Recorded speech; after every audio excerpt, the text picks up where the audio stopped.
E vamos continuar acompanhando aqui a repercussão do título incontestável do Flamengo. Flamengo que se consagrou campeão carioca de 2025, mas agora basta saber também do futuro do Flamengo, que logo mais inclusive conhecerá os times que vai participar do seu grupo na Libertadores da América. Vem comigo, galera, e vamos acompanhar aqui o que eles falaram. A galera do Seleção Sport TV falou sobre essa vitória, né, ou melhor, esse título, né, do Flamengo, mas com gostinho de vitória, porque se não fossem os gols anulados, né, teríamos a vitória. Vamos ver o que eles analisaram e o que eles falaram, né, desse título do Flamengo sobre o Fluminense no Cariocão de 2025. Cara, estadual do Rio de Janeiro, dominado pelo time titular do Flamengo. Como disse o Eric, o time titular do Flamengo não perdeu nenhum jogo e mais do que isso, sofreu pouquíssimos gols. O time titular do Flamengo sofreu três gols no ano. Sofreu no campeonato, né? Sofreu um do Flu, sofreu um do Vasco, sofreu um do Botafogo. É incrível. Do Botafogo na Supercopa. Na Supercopa, né? Perfeito, na Supercopa. Então, assim, foi um campeonato dominado pelo Flamengo do começo ao fim. E eu exagero ao dizer que aquele Fluminense, que era páreo para o Flamengo na ideia de jogo, porque no investimento nunca foi, mas na ideia de jogo, fazendo aquele time de pé em pé, com a bola chegar no cano, de pé em pé, aquele time não existe mais. E no Campeonato Estadual do Rio de Janeiro, hoje, com o Botafogo largando o campeonato, o Vasco na situação em que está não é de hoje, o Flamengo praticamente competiu contra ele mesmo.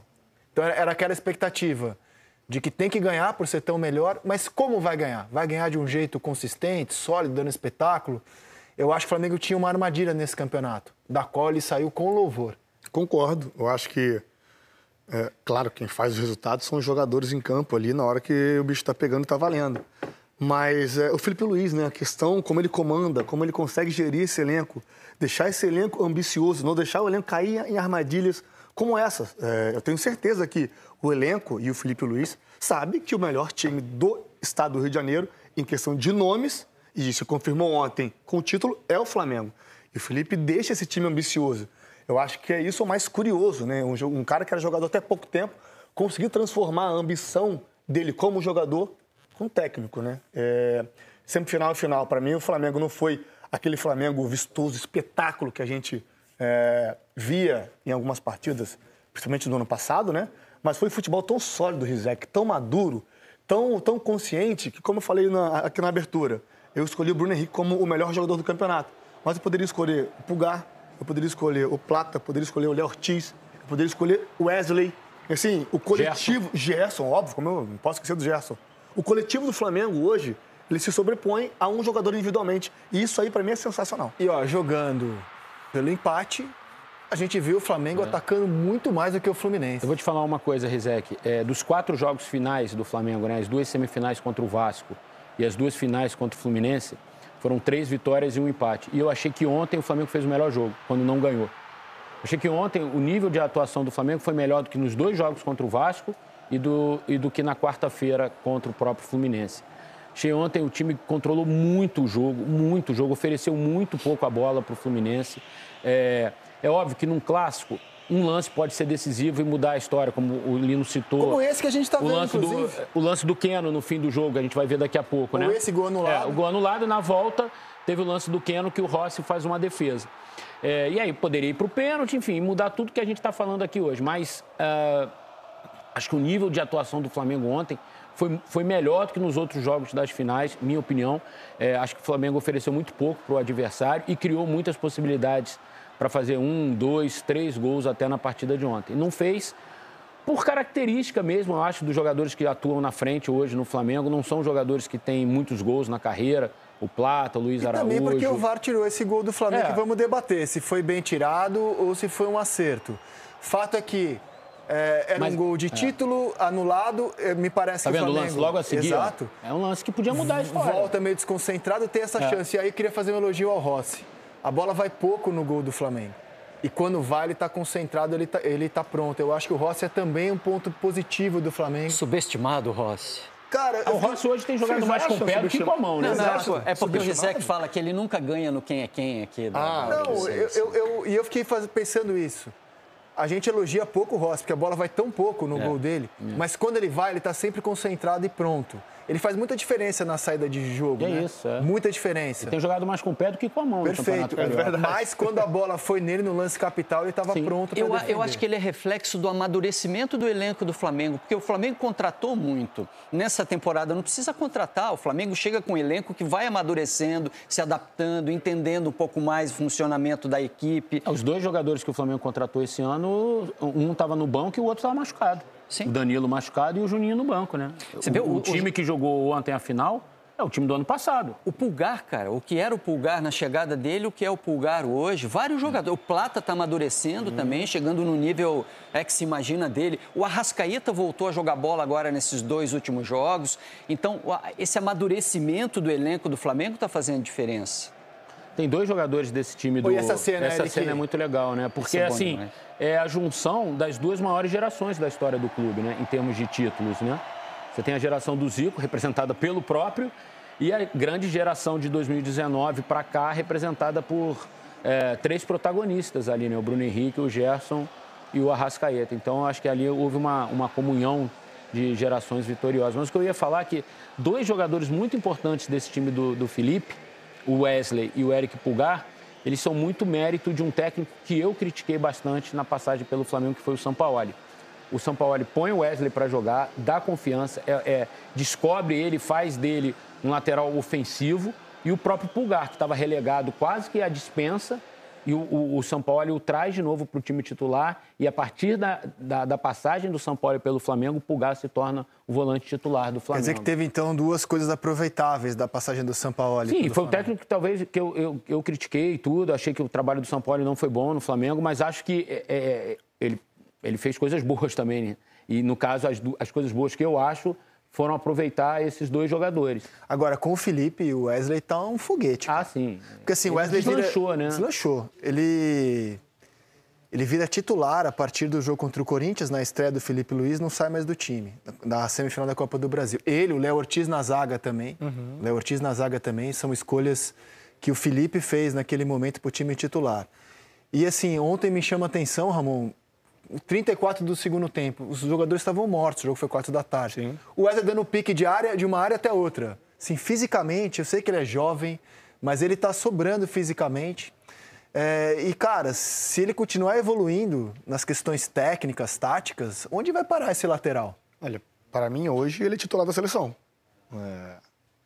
Tem que ser titular da seleção, na minha opinião, né? Porque a seleção, para mim, é você, obviamente, convocar os melhores, que o treinador acha, e aproveitar o momento de cada um deles. Eu acho hoje que o Wesley... Eu acho que até se o Danilo permanecesse na lista de convocação, tendo só o Arana como lateral, ele poderia fazer com o Danilo pela esquerda ali, até para aproveitar esse entrosamento, caso o Gerson continue no time. Enfim, ter o Gerson e o Wesley ali, trazer esse aproveitamento, essa confiança do Flamengo para a seleção. Porém, lá tem Bruno Guimarães, enfim, tem outros jogadores que podem desempenhar essa função. Mas hoje o Wesley, para mim, por tudo que ele vem desempenhando, desde que ele começou a jogar com o Felipe, ele tem que ser titular da seleção. Para mim, não tem outro. E ok. Embora até, quando a gente for mostrar aqui os minutos finais, ele está envolvido no lance que o Keno quase faz o gol. Mas o saldo da atuação dele é muito boa.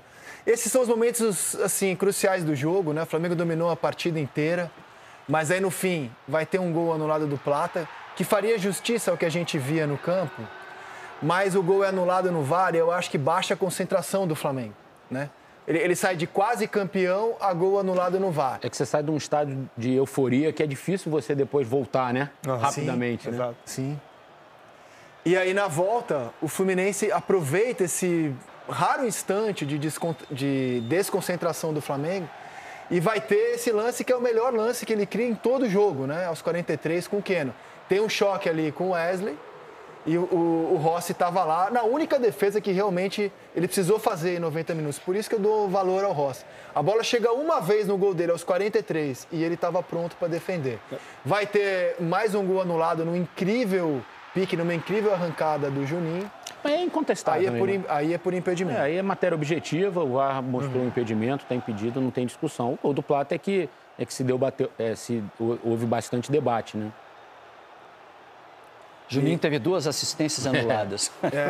Agora, E aí o Fluminense vai ter uma última chance, que não é bem uma chance, assim, ele vai chegar na área, vai ter um escanteio que o juiz não marca a favor, só para mostrar como o Fluminense fez ainda alguma espuma até o Flamengo levantar o caneco. Agora, foi do Juninho o gol do título, né? Porque ele faz o segundo gol na quarta-feira, o jogo termina 2-1. E ontem foi 0-0, o gol do título foi do Juninho, né? Vamos avaliar a participação do Juninho nas finais, então. Foi muito boa. Foi muito boa? O cara é reserva, teve pouquinhos minutos. Entrou, Isso. fez o segundo gol no jogo de quarta-feira, né? O jogo acabou 2-1. Tava 2-0 quando ele fez o segundo gol, né? Ficou 2-0.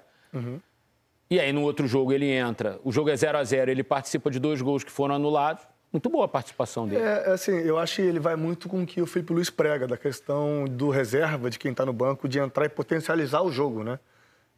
E ele consegue fazer isso. Eu tô contigo, Érico, também. Apesar de eu achar que ele ainda não deva ser titular, até por toda a votação. É outra discussão. Exatamente, é um outro contexto, já é outro debate. Mas ele entrou bem, movimentando, né? Veloz, rápido, né? Esse lance para mim não é falta, desculpa, mas para mim não é falta. Eu só faço um adendo. Ele foi muito bem entrando em jogos em que o Fluminense já estava precisando se abrir. Ontem, então, estava completamente desfigurado, já indo para o tudo ou nada o Fluminense. Eu queria ver um pouco mais o Juninho em condições normais de temperatura. Mas, inegavelmente, nesse contexto de sair do banco, sim, ele entrou muito bem. Mas esse é o contexto para o qual ele foi contratado, para ser a carta veloz do centro do ataque do Flamengo, quando o Flamengo tiver o Pedro. Né? O Juninho entra como uma outra possibilidade de jogo. Por isso que o Flamengo não contratou um jogador com a mesma característica do Pedro. Contratou um cara um pouco diferente. Acho até que ele podia ter recebido a oportunidade nesse segundo jogo. Ele cavou essa oportunidade quando ele faz o gol no jogo anterior. É que o funcionamento com o Plata parecia ser, né? É mais adequado para um jogo onde o Fluminense vai ter que atacar, em que você precisa pressionar com velocidade, apesar de o Juninho também te dar isso. Mas como o outro jogo começou assim, o Felipe manteve. Mas se começasse com o Juninho, teria nada de errado. Você já adiantou sua opinião. Você achou que o primeiro gol foi mal anulado? Você não viu falta? Sabe por quê, Rizek? Podem falar, porque o Juninho, ele se escora no Ignácio e cai e derruba. Mas se você pegar um lance de jogada de pivô, uma jogada de disputa assim, essa jogada acontece 97% das vezes. Isso é normal, é disputa por espaço. Eu acho que o árbitro tinha que ter dado essa falta ao Arleu no campo. Eu acho que o VAR não pode intervir e chamar o árbitro para olhar essa falta. Ele estava bem posicionado, enfim. Eu não achei falta, achei um lance normal de jogo, mas... E aí a imagem que o VAR usou para anular. O VAR entendeu que a mão do Juninho na coxa do Ignácio tem ali... Essa mão faz o Ignácio cair. Foi esse o entendimento do VAR para apitar falta. O empurra, acho que consenso que não acontece nada. O VAR entendeu que essa mão na coxa do Juninho puxa o Ignácio e impede que ele possa seguir de pé. Você não fica com a impressão que essa mão na perna do Ignácio não é para ele já dar sequência na jogada? Que ele não se joga. Geralmente, quando um atacante está recebendo uma carga de um zagueiro que é mais forte do que ele se projeta para frente para tentar cavar a falta, né? Ele já cai com essa mão, pelo menos a minha interpretação olhando o lance ele já cai para levantar, não? Tanto que ele já cai rápido, olha só. Ele vai cair já levantando. Não é uma mão que ele vai se jogar. Então, assim, é interpretação. Para mim, isso foi um lance normal de jogo e um gol mal anulado. Cara, eu não chamo de erro de arbitragem. Não é erro de arbitragem, porque você pode ter as duas interpretações olhando no VAR. Você percebe que o Juninho, quando cai, ele derruba o Ignácio, né? O Ignácio só cai porque o Juninho cai em cima dele. O Juninho não cai por causa do Ignácio. O Juninho está indo para trás e acaba se projetando sobre o defensor do Fluminense. Você pode marcar. Só que se o juiz não marcou dentro de campo, ele não interpretou, não era lance para VAR. Eu não chamo de lance de arbitragem, também acho que não é falta. Acho que no calor do jogo esse tipo de lance é normal. O zagueiro deveria ter sustentado a jogada, não sustentou, a jogada seguiu. O árbitro interpretou da mesma maneira. Por que raios o VAR tem que entrar para fazer uma leitura que já foi feita pelo árbitro dentro de campo, num lance que é absolutamente interpretativo e duvidoso? Honestamente, acho que é muito mais um erro de procedimento, né, do que um erro de arbitragem. Eu acho que é um erro de arbitragem. Eu acho, porque em última instância, a palavra é do árbitro. Ele pode ir ao VAR e manter a posição dele que ele teve no campo. O VAR pode alucinar ele, falar 10 mil vezes no ouvido dele que foi falta, mas a última palavra vai ser sempre do árbitro. E como é um lance assim, ele escolheu anular o gol. Ele escolheu anular o gol, porque ele viu no campo a interpretação de que foi um lance normal, um lance de choque, que acontece 10 vezes no jogo e que aconteceu nesse jogo 10, 20 vezes, e ele deixou o jogo andar. O que mais me espantou na anulação do gol, ele indo ao VAR e anular o gol, foi porque lances iguais a esse, ele deixou seguir o jogo. Esse é o meu ponto. Ele pôs a régua do jogo da arbitragem dele aqui. Aí no lance capital, ele manteve aqui. Aí o VAR chamou e ele baixou. Então, ele escolheu anular o gol. Então, para mim, discordando do meu amigo Lino, para mim é erro de arbitragem, erro do árbitro que estava em campo. Porque ele ainda teve uma segunda chance de ir lá e manter a posição dele. E não manteve. Beleza, ele quis anular o gol. O Lino usou uma palavra que é o que me pega para falar sobre esse lance. O Lino usou um termo com o qual eu concordo, que é o lance é duvidoso. Eu entendo que a gente está complicando demais a utilização do VAR. VAR é simples. Ele existe para coibir erros claros, erros constrangedores. O impedimento, por exemplo, do segundo gol. Perfeito. Impedimento que ninguém O árbitro não deu no campo, o assistente não deu no campo, talvez sabendo que tem o VAR também, mas enfim, ele não deu no campo. O VAR foi lá e corrigiu. Ó, esse gol aqui não pode ser validado. O pênalti que deram a favor do Palmeiras contra o São Paulo, 11 entre 10 pessoas que enxergam aquela imagem, isso aqui não é pênalti. Não, assim, o VAR tem que intervir ali para corrigir um erro claro. Nesse caso, eu vejo a imagem por vários ângulos, são muitos ângulos, a gente nem exibiu todos. E tem ângulo que parece falta, tem ângulo que parece que não é falta. A maior parte dos ângulos me sugerem que é lance normal também. Aí tem um ângulo que parece que é falta. Então eu vou ficar com a palavra do Lino. É um lance extremamente duvidoso, a imagem não é conclusiva e aí o VAR não tem que entrar. Se é um lance duvidoso, se você fica com dúvida vendo a imagem, aí o VAR não tem que entrar. Não é um lance conclusivo. O Eric tem razão numa coisa, os árbitros precisam ter mais convicção do que eles veem, né? Ele viu, ele interpretou FIFA, dentro gente. de campo, o cara foi lá, olhou a imagem. É um árbitro da FIFA. E aí, sabe, se tem essa dúvida, se tem a interpretação, ele tem que ficar com a interpretação dele, não do cara que chamou ele para olhar a televisão. E essa anulação poderia ter custado o título, porque na volta o Flamengo que comemorou... Você imagina se acontece isso? Imagina? O que ia acontecer no Maracanã, né? Perfeito, porque na volta o Flamengo se desliga um pouco do jogo, né? Ele comemorou o gol do título, na volta o Fluminense quase faz um gol. Seria uma discussão para mais de metro hoje, se a bola do Keno entra. Para anos, né? Para anos.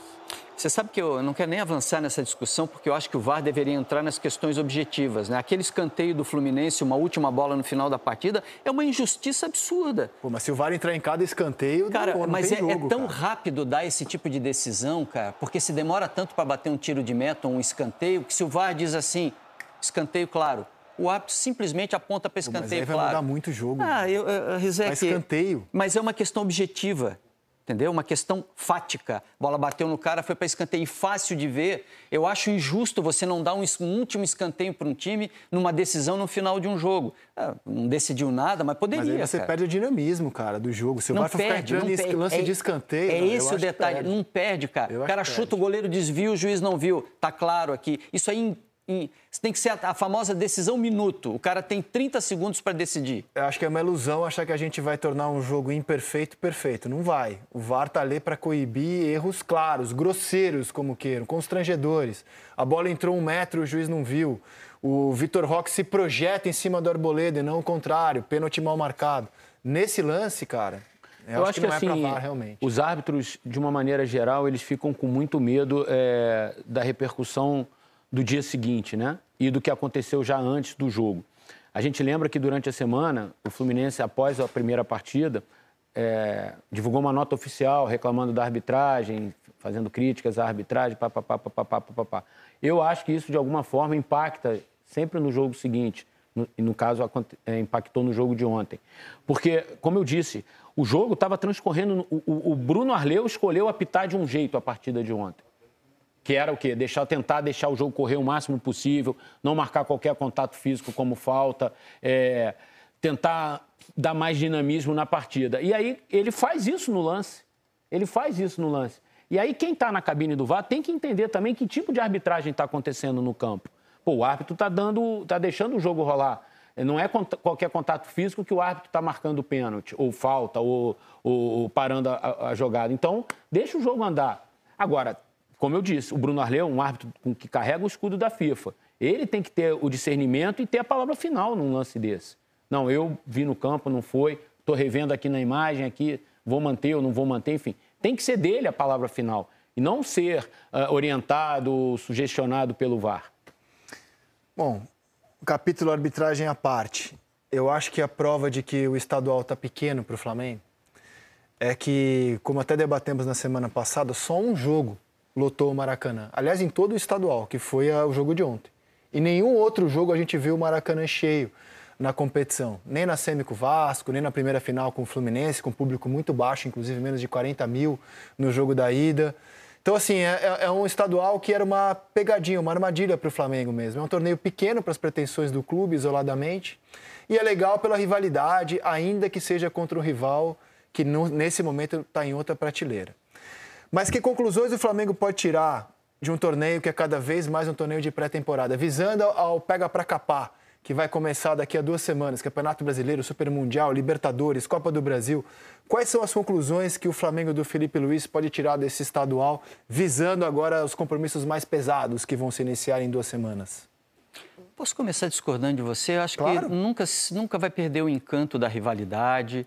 Acho que a diferença esse ano ela só foi maior porque o Botafogo não conseguiu se organizar para disputar o estadual. Não que ele não queira ter disputado, não que ele não quisesse ter disputado. O Botafogo até quis, tentou contratar treinador, reforçou elenco, não deu tempo de o Botafogo se ajustar para disputar. A diferença do elenco do Botafogo para o Flamengo não é grande. O Botafogo tem o título da América e tem o título brasileiro. Mas já é o terceiro estadual que o Botafogo não chega na semifinal. Circunstancialmente, mas acho que não dá para sentenciar que o Flamengo descolou no estadual, o estadual virou um passeio para o Flamengo. Acho que não. Acho que o Botafogo poderia ter competido, acho que o Fluminense por uma bola não chegou, existe diferença, mas ele competiu também. Eu acho que dá jogo, entendeu? Não é essa barbada toda e só não deu mais jogo porque o Botafogo não conseguiu se preparar a tempo. Porque o Botafogo teria elenco para encarar o Flamengo. Se o Botafogo ano que vem quiser disputar o estadual, eu acho que tem jogo. Agora, nesse momento, sim, nessa temporada, sim. Esse estadual não teve. São páreos.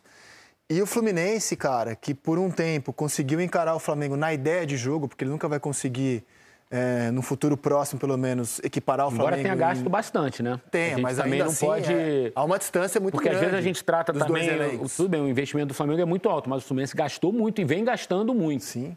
Vem gastando muito. E acho que o Fluminense tem é para fazer mais. Acho que o elenco do Fluminense tem possibilidade de você apresentar um futebol melhor do que foi apresentado.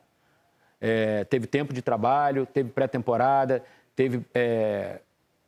e o Fluminense apresentou pouco, eu achei. Bem pouco, para o que tem nas mãos. O Fluminense pode jogar mais. É uma obrigação do Fluminense jogar mais com o que tem. E jogou pouco.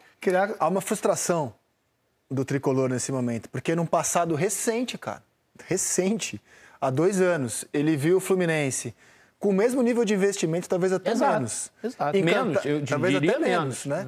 Encantar a América do Sul graças a uma ideia de jogo, bem treinada, bem executada, e era lindo ver o Fluminense jogar. Então ele se habituou àquilo, ele tocou o céu, e aí ele fala, ele não quer descer dali. Ele vê o time de hoje jogando... Cara, para mim o Fluminense ontem tinha uma ideia de jogo, era sobreviver até os 30 do segundo tempo e tentar algo ali no fim da partida. Era a maneira como o Fluminense... Cara, o Fluminense em 2 jogos contra o Flamengo não conseguiu fazer uma saída de jogo. Sim. Não conseguiu. O Flamengo abafou todas as vezes que o Fluminense tentou sair jogando, o Flamengo conseguiu abafar. E a chance do Keno foi criada num balão do Thiago Silva para frente já na parte final do jogo, no desespero.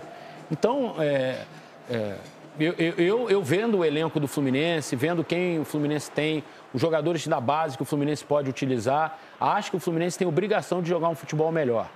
Vai ser do nível do Flamengo, vai ser do nível do Inter, não sei.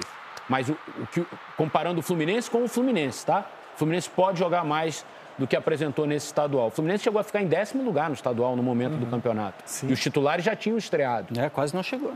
Então, chegou à final com mérito, goleou Volta Redonda na semifinal e aí garantiu a vaga na final.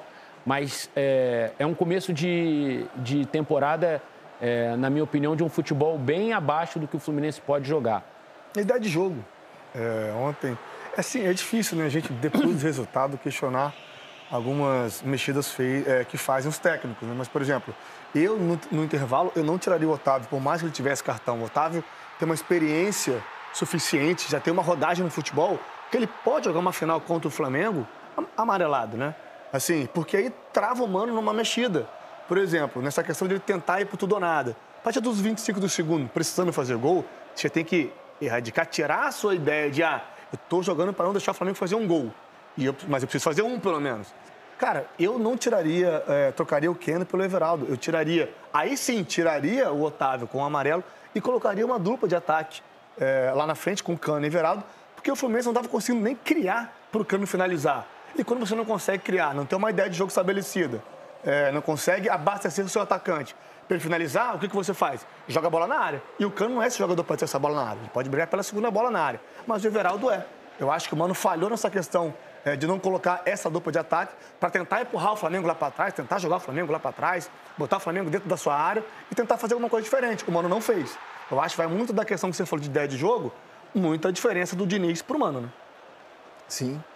Você falou do Germancano. A transmissão do Sport TV ontem, ela flagrou um momento, ela trouxe uma informação muito relevante para mim, que eu acho que ela está reverberando pouco, inclusive. O Mano tira, ali na reta final do jogo, o Cano, coloca o Everaldo. E aí, na hora, a transmissão do Sport TV percebeu que o Cano saiu mais cedo do que o Everaldo entrou. E ficou uma dúvida por que aquilo tinha acontecido.